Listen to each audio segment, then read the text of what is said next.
Hello, Steve. Very nice to have you on the podcast, the very first in-person recorded podcast. So it's great to have you on. And so, Steve, you're initially you were sort of the founder of the Fulham Reach boat club, and now you're working here at the River and Rowing Museum. And so we're just here to sort of talk a little bit about the museum, about your sort of roots at the Fulham Reach Boat Club, and then also you've done quite a lot around sort of sustainability of rivers, and obviously there's a lot of stuff at the moment about how there's sort of the E. coli and neurovirus in the water, which is obviously not ideal. And we'll sort of just talk a little bit about that as well, if you could.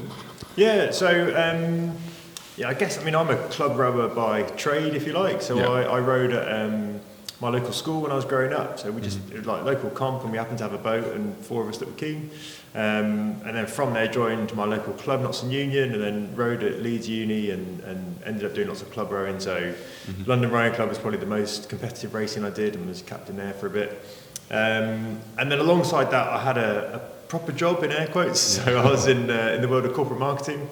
And then eventually I spent all my time at work thinking about rowing, doing rowing things. Particularly when I was first on the committee at London, I would come into the office and pretty much just do rowing stuff and then go home and try and fit in my job around it. So got to the point where I thought, I want to just try and make rowing my job, and I was young enough to give it a go.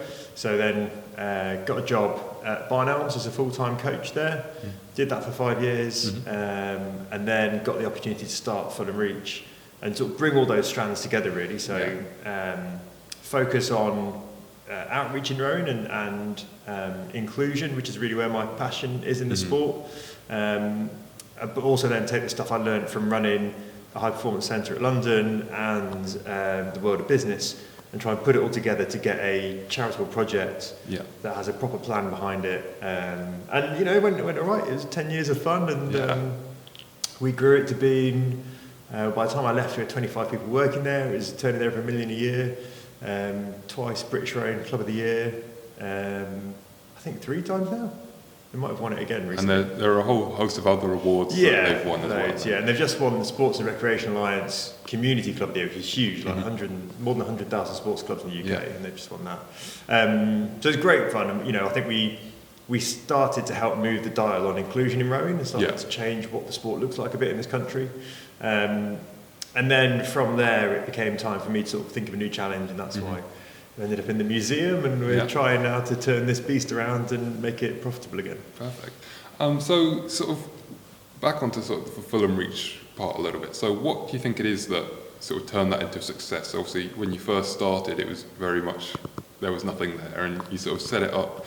How did you manage to sort of attract those people into the club in the first place, and then sort of retain them following that, and then sort of push some people onto sort of bigger, better things following that as well?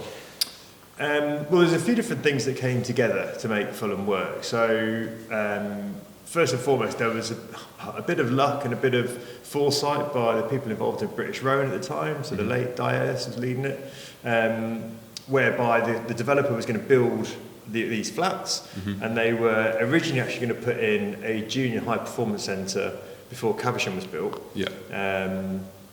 And eventually, I think then when Caversham started coming online, it was a switch then over to let's make it a community centre, a community boat club. But what really helped was it was well funded. So the developer had to put £3 million behind it initially.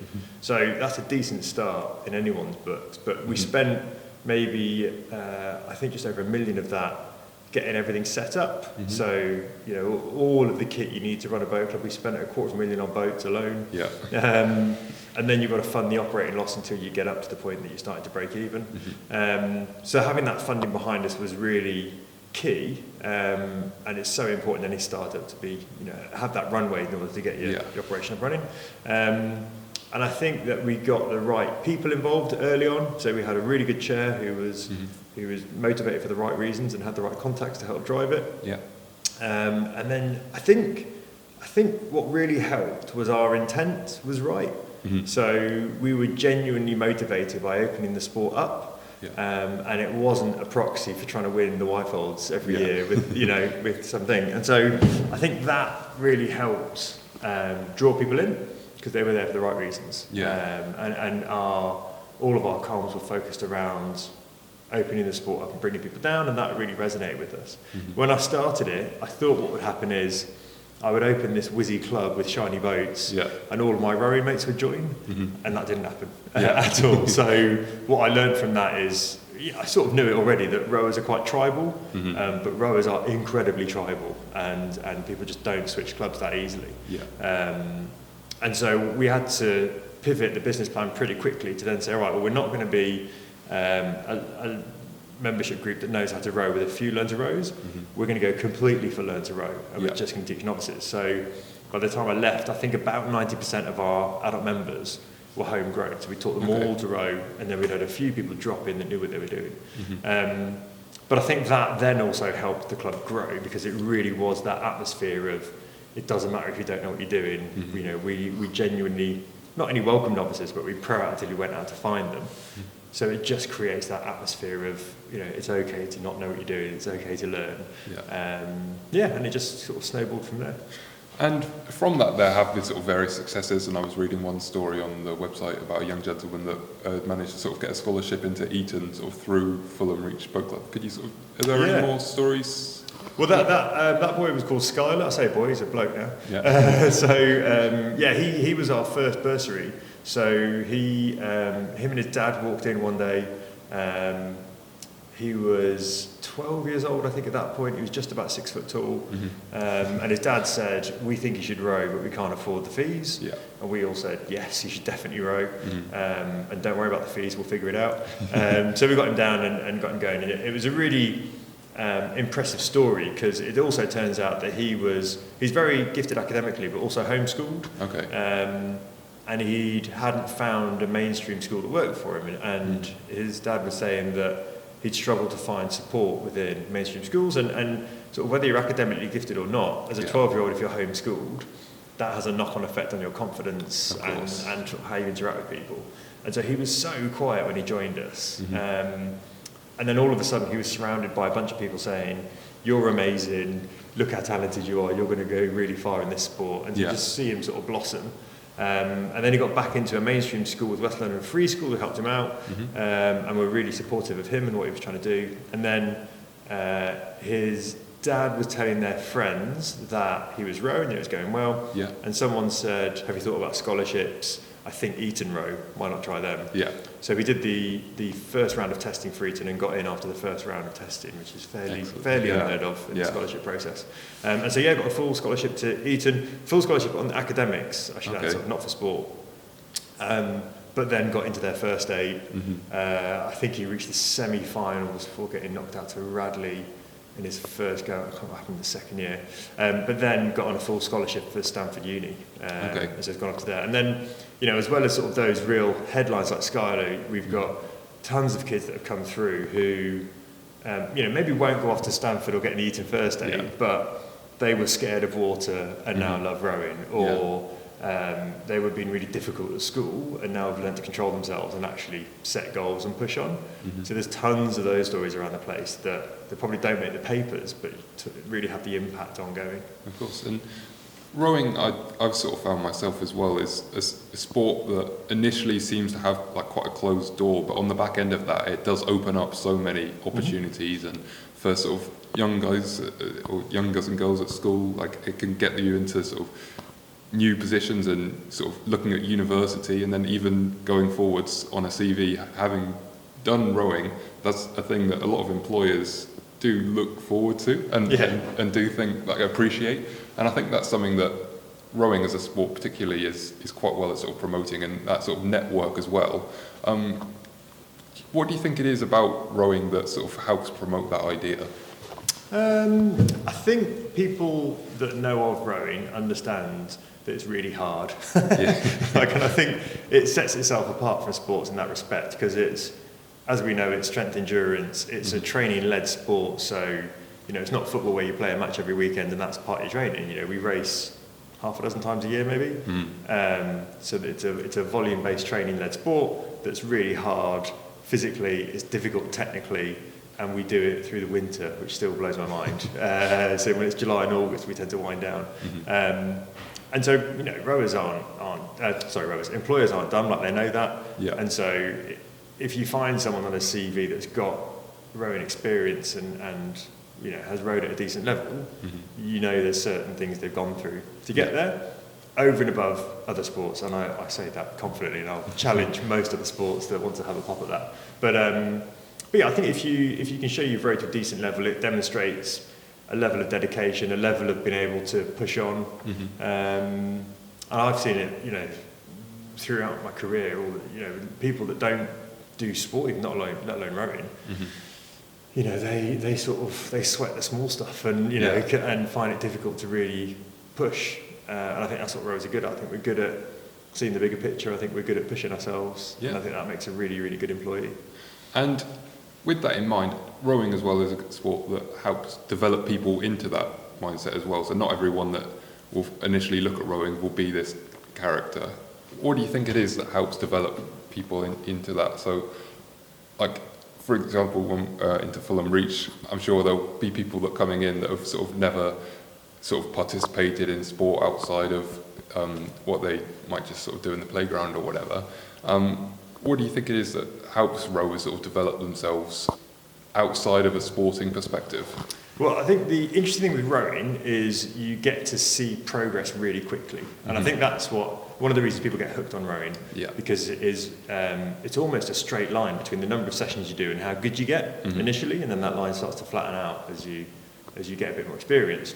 And as I say, I think that's a really addictive thing. I think there's a lot of sports where people are naturally just really good. So like I've got kids in primary school, and you can already see who the footballers are, who the runners are, and there's not the PE teachers training them. That's just their DNA. You know, everybody that starts in rowing is terrible. Like no one's any good at rowing when they first sit in a boat and grab an oar. You know, progress makes people get addicted, and then they do all that hard stuff. You quite often see with novice rowing, or people that are trying to bring people into the sport, they think, well, let's sit them on the erg, and we'll teach them on the erg, and then they'll fall in love with the sport. And I am yet to see anybody sit on a rowing machine and get inspired to go rowing. I think you get inspired by going on the water, seeing that progress, and then sitting on the erg is a necessary evil to get quicker on the water. So yeah, I think it's progress is the reason people keep coming back. And I think so. I spent a little bit of time coaching down on the ices in Oxford, and I think that's such a great platform for hundreds and hundreds of people to get exposed to rowing, and it's quite a big thing, obviously, in Oxford with the boat race, and a lot of people are inspired by that. What do you think we can do to sort of draw people in outside where they might not have those opportunities? So the college setup is set up so that anyone in the college can come down, jump in a boat, and basically go for a session if they fancy it. I think to get into other clubs, there's the financial barrier of sort of signing up, and then there's also a few other barriers in terms of what if I don't like it, I don't want to sign up. How do you think we could break down those barriers to get more people involved in the sport? Well, I think you've got to recognise that most clubs are run by volunteers. So you could, ideally, you'd have a volunteer that's just happy to take people out. I know, a lot of clubs are lucky enough to have that, and that's part of the reason I got involved, is because someone's parent is happy to take us out. One of the things we ran at Fulham, which worked really well, was running one-to-one sessions. So we were set up in a way that anybody could walk in off the street, book a one-to-one with the coach, didn't have to be a member, and just try it and see what they think.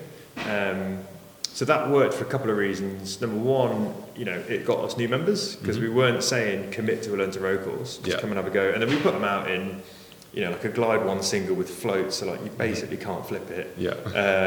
And stick them on a rope, and then eventually get them off the rope. And people felt like they had a really good session. They weren't worrying about capsizing, so they enjoyed it. But the other thing we found that worked really well with that one-to-one was it was a massive revenue generator for us. So we were, I think this is right, we were doing about 80 grand turnover a year on one-to-ones. So it's like a significant part of the business. And then we were able to employ someone just to think about one-to-ones. Not even coach them, like just book them. So it was a really good way to get people to join and to get them to taste the sport and the club and see if they want to come in, but it helped generate cash as well. So I think if clubs could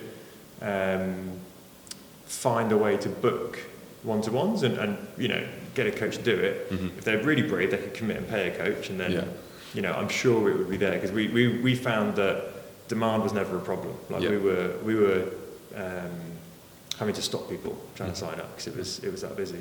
And what was the sort of marketing approach to that? Like, how did you get people sort of invested and interested in signing up in the first place?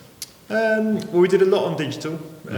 So I come from a background in digital marketing, so we did a lot on the social platforms. We did paid advertising on the platforms. And then we just tried actually just to push the message as much as we could on the bigger stage. And I think that's one of the things that worked for Fulham, is that everyone knew about us and we were quite gobby. But it was things like taking those opportunities that come. So the new boat race director came along and said, there's a community club on the course, we should work together. That was Michelle Dye, who now runs Wimbledon, or she's an ops director at Wimbledon. Okay. So we worked together and we started the first bit of junior rowing as part of the boat race, and now they've got a junior boat race which goes off a couple of days before the main event. What else did we do? We got in the FT, the Times, the Guardian. Like we pushed pretty hard, but I guess also we had our niche of this, traditional sport. Now had a club that was forward-looking, open to all, and that made for a good story, and so we were able to promote quite widely. But we put marketing pretty centrally to all of our activity down there. Yeah, of course. And then I guess, if you don't mind, just sort of talking more about the River and Row Museum, because that sort of ties into that a little bit there. What you're trying to do now is sort of take a project that's not really done quite as well as people might have hoped in the past, and sort of hopefully uplift that and bring that more into the sort of public spotlight. What sort of approaches are you taking there? Well, you're right. So it's 25 years old. It had a really good start. So year after it opened, it won Museum of the Year. 2013, it was listed in the top 50 museums in the world for the Times, and then it's gradually been on the wane since then. And then COVID hit, and then a closure. So COVID was obviously bad for nearly all businesses. But for visitor attractions and museums, like it blew the doors off. It was awful, and we were one of the last things to be able to open back up. But then following that, the trustees realised that there just hadn't been that period of investment in the building and in the business to keep the museum buoyant, to keep it relevant and modern and able to grow. So they closed for 9 months and spent best part of £4 million sorting the place out. So converting the building we're in now into office space, putting a new roof on the main body of the museum, new CCTV, new IT systems, hired a new director, all this sort of stuff. In order now that we can turn the business around and move it from an operating loss to break even. And it's never actually reached break even. It's always had a benefactor in the background that's been able to write a check to keep it upright. And that's not happened for a while now, which I don't think people realise. We, as a board, have said, no more. This now needs to stand on its own 2 feet properly. So I've been brought in to lead that turnaround. So we've got a 3-year plan, which we're launching this month to get us back into break even. It's all about tripling our income whilst holding costs where they are, which is a bit of a challenge. That's why they've employed a rower. And so far it's going well. We just closed off the last financial year. We were about 15% ahead of budget, so that's good. So we're still moving in the right direction. And now we start to really think about, as we did with Fulham, how do we really shout about the museum? How do we get it front and centre of people's minds?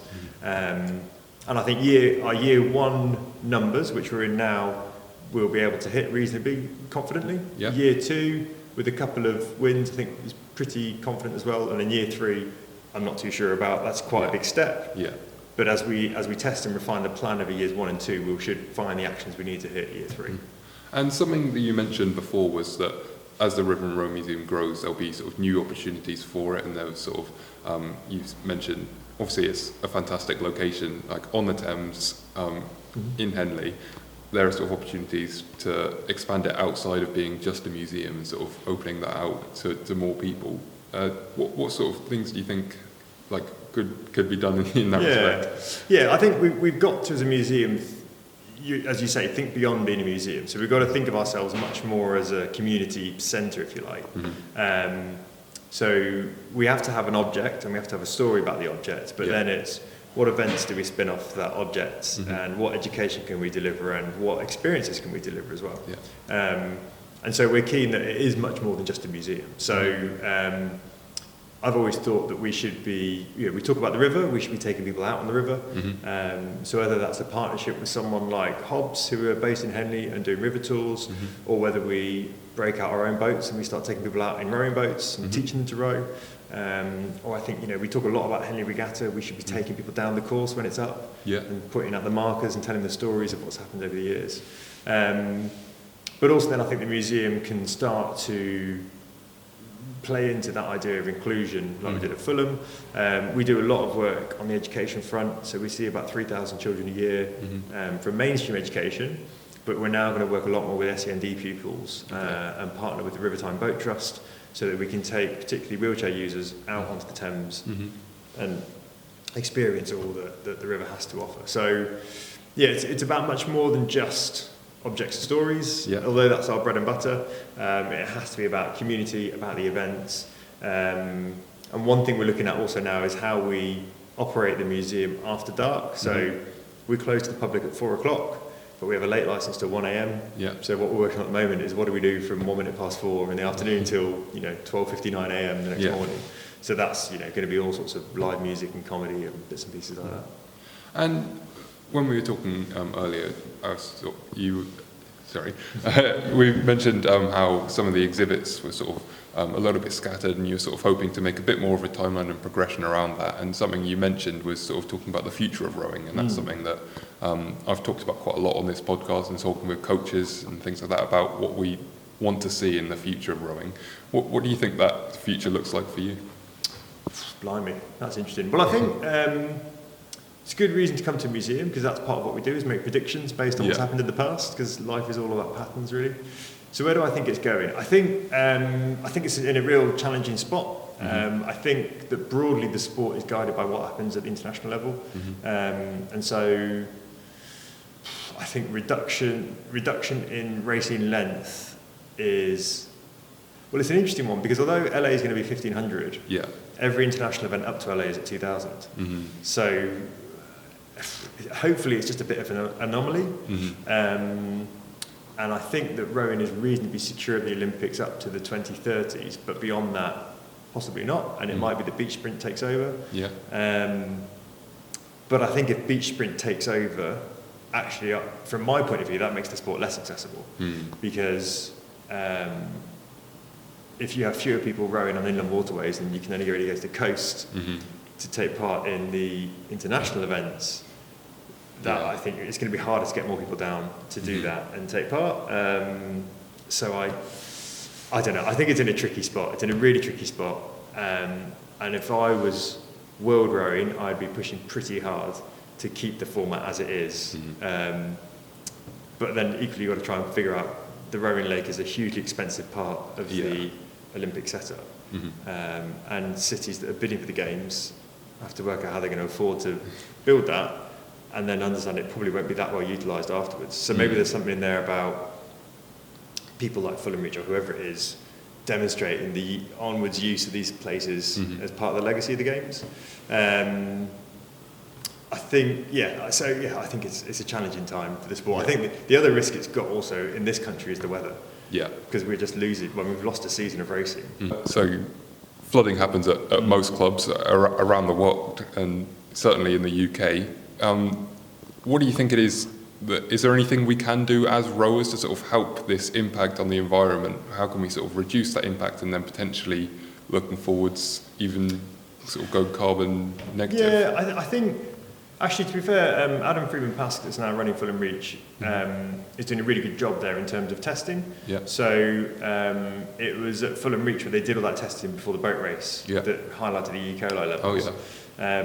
So I think rowers being able to do that, we're on, as a body, we're on the water all the time. Like, we should be able to test it and be able to report that testing. I think that's something we can do really well. I think from the water company's point of view, they've,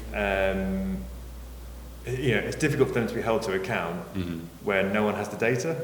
And so now we're able to go and get that data, and there's a few different organisations that are trying to collate all of that data into one coherent, piece of news.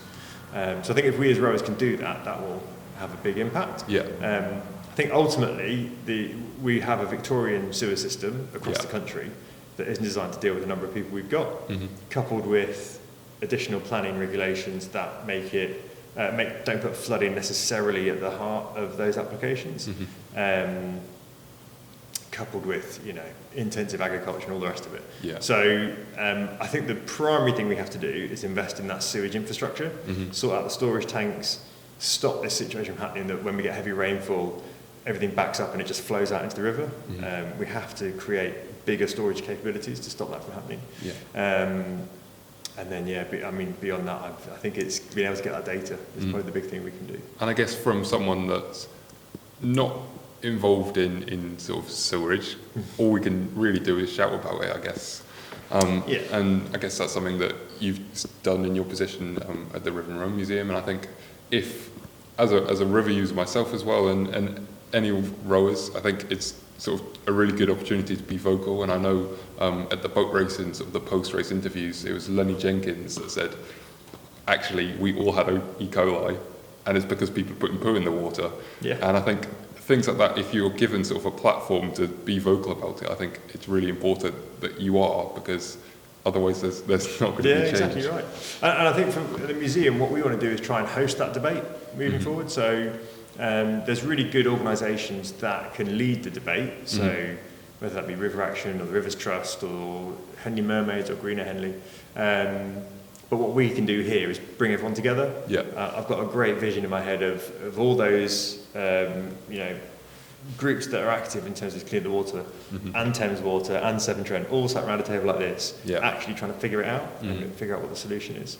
So hopefully the museum can help make that happen. Excellent. Well, I think that more or less covers the topics that we mentioned previously. Is there anything else that you'd like to cover? I think I'd just say to people to come down to the museum. And as a sport, we're really lucky that we have our own museum. Not many sports do. So I'd encourage people to come down and have a look. The Henley Gallery is going to get updated first. Then we're going to move on to the River Gallery, and then it'll be the Rowing Gallery. So I'm always really keen to hear if rowers come down and see the gallery, what they think should be in it and what we can update. So I just encourage everyone to come down and have a look. Yeah, and you gave me a little bit of a tour a couple of weeks ago, and there is some really cool stuff there. There's sort of the letter sent for the original boat race. There's all the boats that have been used in previous Olympics, and all sorts of great stuff. And as someone that's interested in history and rowing, it was a really cool thing to have a look at. So I definitely recommend going down to have a look. Great. Well, thank you very much for coming on the podcast, and I look forward to sort of seeing where the museum goes in the future, and hopefully we can sort of get some more people down. Yeah, brilliant. Thanks a lot. Cheers. Thanks very much.